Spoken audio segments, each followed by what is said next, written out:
સ્વામિત્વ યોજના અંતર્ગત વડાપ્રધાન શ્રીની વર્ચ્યુઅલી ઉપસ્થિતિમાં કચ્છના 12 ગામના લાભાર્થીઓને પ્રોપર્ટી કાર્ડનું વિતરણ કરાયું। ગ્રામ્ય વિસ્તારમાં મિલકત ધારકોને પ્રોપર્ટી કાર્ડ આપવાના આશયથી અમલી થયેલી સ્વામિત્વ યોજના અંતર્ગત આજરોજ સમગ્ર ભારતમાં 50,000 ગામોના 65 લાખ પ્રોપર્ટી ધારકોને હાથોહાથ પ્રોપર્ટી કાર્ડ વિતરણ કરવાના કાર્યક્રમ અંતર્ગત કચ્છ જિલ્લાનો સ્વામિત્વ પ્રોપર્ટી કાર્ડ વિતરણ કાર્યક્રમ ભુજ સ્મૃતિવન ઓડિટોરિયમ ખાતે યોજાયો હતો, જેમાં આજરોજ પ્રધાનમંત્રી શ્રી નરેન્દ્રભાઈ મોદીની વર્ચ્યુઅલી ઉપસ્થિતિમાં કચ્છના 3 તાલુકાના 12 ગામના 1174 લાભાર્થીઓને પ્રોપર્ટી કાર્ડનું વિતરણ કરવામાં આવ્યું હતું। આ કાર્યક્રમમાં વડાપ્રધાન શ્રી નરેન્દ્રભાઈ મોદીએ વર્ચ્યુઅલી ઉપસ્થિતિ રહીને દેશભરના લાભાર્થીઓ સાથે સંવાદ કરીને સંબોધન કરતા જણાવ્યું હતું કે સ્વામિત્વ યોજના થકી લાભાર્થીઓની આકાંક્ષાઓને નવી પાંખો મળી છે। પ્રધાનમંત્રીશ્રીએ પ્રોપર્ટી કાર્ડને આર્થિક સુરક્ષાની ગેરંટી ગણાવીને આફતમાં આ યોજના થકી વધુ સારી રીતે ડિઝાસ્ટર મેનેજમેન્ટ થઈ શકશે તેવું જણાવતા તેમણે લાભાર્થીઓને સરકારની વિવિધ યોજનાઓનો લાભ મેળવવા તથા ભારતના વિકાસમાં સક્રિય ભાગીદારી નોંધાવવા અપીલ કરી હતી। કચ્છ જિલ્લાના કુલ 863 ગામોનો સ્વામિત્વ યોજનામાં સમાવેશ કરવામાં આવ્યો છે, જેમાં કામગીરી પૂર્ણ થયાથી 10 તાલુકાના 2 લાખથી વધુ મિલકત ધારકોને પ્રોપર્ટી કાર્ડનો લાભ મળશે તેવું જણાવતા કાર્યક્રમમાં સાંસદ શ્રી વિનોદભાઈ ચાવડાએ ઉમેર્યું હતું કે દેશના ગ્રામીણ વિસ્તારમાં વસતા લોકોને પોતાની મિલકતનો કાયદેસરનો અધિકાર મળે અને તેના થકી તે આનુષંગિક લાભ મેળવી શકે તેવા આશયથી વિકસિત ભારતના સ્વપ્નદ્રષ્ટા વડાપ્રધાન શ્રી નરેન્દ્રભાઈ મોદી દ્વારા મહત્વપૂર્ણ યોજના અમલી કરાઈ છે, જે ગામડાઓની કાયાકલ્પ સાથે ગ્રામીણ અર્થવ્યવસ્થા માટે મહત્વપૂર્ણ બનશે। તેઓએ વધુમાં જણાવ્યું હતું કે દેશની સુખાકારી વધે તે માટે પ્રધાનમંત્રી શ્રી સતત પ્રયત્નશીલ છે, જેના ભાગરૂપે વિવિધ યોજનાઓ અમલી કરાઈ છે, જેનો છેવાડાના માનવી સુધી લાભ પહોંચી રહ્યો છે।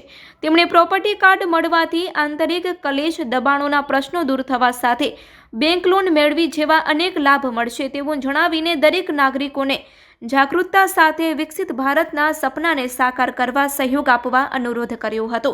આ પ્રસંગે ધારાસભ્ય શ્રી અનિરુદ્ધભાઈ દવે જણાવ્યું હતું કે સ્વામિત્વ યોજના થકી ગ્રામ ઉદયથી ભારત ઉદયનું સપનું સાકાર થશે। લોકોને મિલકત હક સાથે હદો નક્કી થવાથી પારિવારિક ઝઘડાનો અંત આવશે। મિલકત ધારકો પોતાની મિલકત પર સરળતાથી લોન મેળવીને પોતાનો આર્થિક વિકાસ કરી શકશે। આમ વડાપ્રધાન શ્રીના છેવાડાના માનવીની સતત ચિંતા અને પ્રયાસ થકી વિકાસના ફળ સાચા અર્થમાં લોકોને પ્રાપ્ત થઈ રહ્યા છે, જેનાથી લોકોમાં ખુશીની લહેર ફેલાઈ છે। આ ટાંકણે ધારાસભ્ય શ્રી ત્રિકમભાઈ છાંગાએ જણાવ્યું હતું કે વડાપ્રધાન શ્રી પંચનિષ્ઠાના આધાર પર સતત કાર્યશીલ છે, જેના પરિપાક રૂપે સ્વામિત્વ યોજના થકી કરોડો લોકોને મિલકતના કાયદેસરના અધિકાર પ્રાપ્ત થશે। આ હકથી મહિલા સશક્તિકરણ સાથે ગામમાં મિલકતના ક્ષેત્રફળ નક્કી થતા દબાણના પ્રશ્ન અશાંતિ દૂર થશે અને લોકોની સુખાકારીમાં વધારો થશે।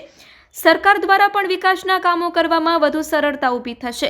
ધારાસભ્ય શ્રી પ્રદ્યુમનસિંહ જાડેજાએ ઉમેર્યું હતું કે આ યોજનાના અમલીકરણથી કચ્છમાં વર્ષોથી વસવાટ કરતા અનેક ગ્રામીણ લોકોને પોતાની જમીન પર માલિકી હક મળતા પરિવારોમાં ખુશીનો માહોલ છે।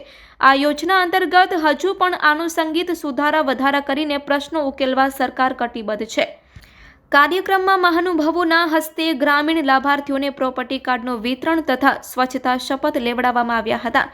આ સાથે સ્મૃતિવન ખાતે એક પેડ માં કે નામ કાર્યક્રમ અંતર્ગત વૃક્ષારોપણ કરવામાં આવ્યું હતું।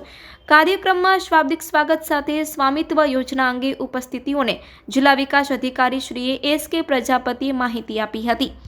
આ પ્રસંગે જિલ્લા પંચાયતના પ્રમુખ શ્રી જનકસિંહ જાડેજા, તાલુકા પંચાયતના પ્રમુખ શ્રી વિનોદભાઈ વરસાણી તેમજ ભુજ નગરપાલિકા પ્રમુખ શ્રી રશ્મિબેન સોલંકી, કલેક્ટર શ્રી અમિત અરોરા તેમજ અધિક કલેક્ટર શ્રી મિતેશ પંડ્યા, ડીઆરડીએના ડાયરેક્ટર શ્રી નિકુંજ પરીખ, ભુજ પ્રાંત અધિકારી શ્રી અનિલ ઝાવદ તથા મોટી સંખ્યામાં ગ્રામીણ વિસ્તારના લાભાર્થીઓ ઉપસ્થિત રહ્યા હતા।